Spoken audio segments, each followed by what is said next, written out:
अध्यक्षज्यू, कार्यक्रमको प्रमुख अतिथि कोशी प्रदेश माननीय भीम पराजुलीज्यू, मञ्चमा आसीन विभिन्न राजनीतिक पार्टीका नेताहरू, अन्य सामाजिक पेसागत क्षेत्र र यस नेपाल राष्ट्रिय बङ्गाल समाजमा आबद्ध यहाँहरू सबैजनालाई म मेरो व्यक्तिगत तर्फबाट नेकपा एमाले जिल्ला कमिटीको तर्फबाट हार्दिक अभिवादन गर्न चाहन्छु। मैले पनि राख्ने धेरै कुराहरू छैन। सर्वप्रथम यो आफ्नो भाषा संस्कृति लगायत विभिन्न अधिकारका पक्षहरूमा सङ्गठित भएर संयुक्त रूपमा आवाज गोलबन्द गर्न,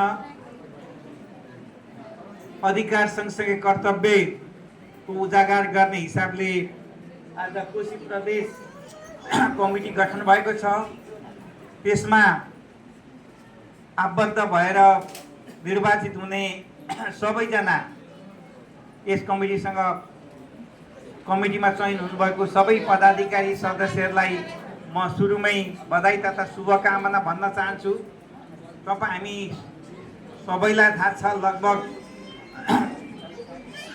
पहिलो विश्वयुद्धभन्दा अघिदेखि नै यसो इतिहास हेर्दा पनि मान्छेहरू एक ठाउँबाट अर्को ठाउँमा जाने त्यो प्रचलन त सुरु भएकै थियो विकासको फड्को सँगसँगै। तर अझ पहिलो विश्वयुद्ध, दोस्रो विश्वयुद्धपछि त्यसले एकदम धेरै गतिको साथ, तीव्रताको साथ संसारभरि अहिले त को कहाँ भन्ने नै छैन। हामीले देखिरहेका छौँ, थुप्रै नेपाली, युरोप, अमेरिका लगायत बाहिरबाट पनि त्यो आउने। यद्यपि हामीलाई अर्को पनि थाहा छ, दुईटा विश्वयुद्धमा, पहिलो विश्वयुद्ध 1914 देखि 18सम्म भएको पहिलो विश्वयुद्धमा झन्डै 2,60,00,000 मान्छेहरू मारिएको र दोस्रो विश्वयुद्ध 1939 देखि 44सम्म हुँदा 3.5 करोड मान्छे मारिएको। त्यसपछिका युद्ध मैले अलिक जोड्न खोजेको धेरै केसँग सम्बन्धित छ भने आफ्नो पहिचानको निम्ति, अघि हाम्रो पार्टी नेता राजकुमार सरले पनि भन्नुभयो, आफ्नो पहिचानको निम्ति, सम्मानको निम्ति, अधिकारको निम्ति नै ठुल्ठुला युद्धहरू भएका छन्, द्वन्द्व भएका छन्। त्यसो हुँदा मान्छेले, मैले भन्न खोजेको, मान्छेले बाँच्ने कुरो मात्रै ठुलो ठान्दैन, खाने कुरो मात्रै ठुलो ठान्दैन। आफ्नो संस्कृतिको निम्ति, आफ्नो भाषाको निम्ति, आफ्नो अधिकारको निम्ति मान्छे त्यत्तिकै होइन संवेदनशील हुन्छ र आवश्यकता पर्यो भने मर्न पनि तयार हुन्छ। त्यसो हुँदा हामीलाई यो प्यारो हुनु पनि पर्छ। मान्छे बाँच्ने त त्यो कारणले पनि हो नि त। त्यसो हुँदा अहिले अझ संसारभरि ग्लोबलाइजेसनको यो अवस्थामा हामी यसरी बसेर लामो समय बसिसकेपछि मान्छेले पाउने राजनीतिक अधिकार सँगसँगै आर्थिक, सामाजिक, सांस्कृतिक अधिकारको विषयमा त व्यक्तिले पाउने एउटा विषय होला। व्यक्तिले कति अधिकार पाउँछ, राजनीतिक अधिकार के नपाउला है। नागरिक भएको कारण त सबै, त्यो देशकै नागरिक भएको कारणले चाहिँ सबै अधिकार स्वत पाइन्छ।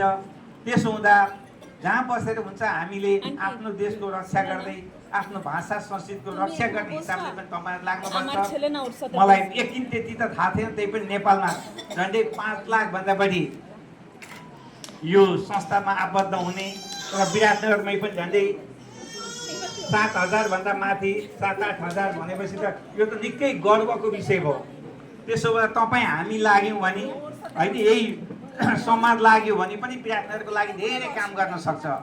त्यसो हुँदा हामी जहाँ छौँ, जुन राजनीतिक पार्टीमा आस्था राख्ने भए पनि, जहाँ भए पनि अझ हाम्रो ठाउँलाई राम्रो बनाउने, सबैको होइन, सबैको अनुहार हँसिलो बनाउने, सुख समृद्धिको लागि, शान्तिको लागि हामीले आफ्नो ठाउँबाट यसरी सङ्गठित भएर, एकाकार भएर, गोलबन्द भएर सङ्गठनै बलो लाग्यो भने धेरै काम गर्न सक्छौँ।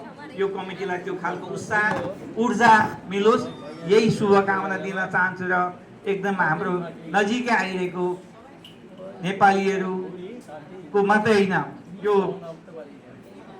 दक्षिण एसियामा बस्ने अन्य धेरैको लागि पनि दसैँ तिहारको त्यत्तिकै महत्त्व हुन्छ।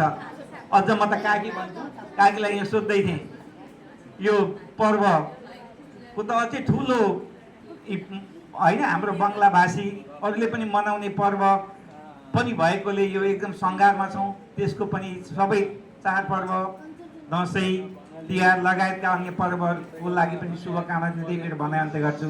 धन्यवाद।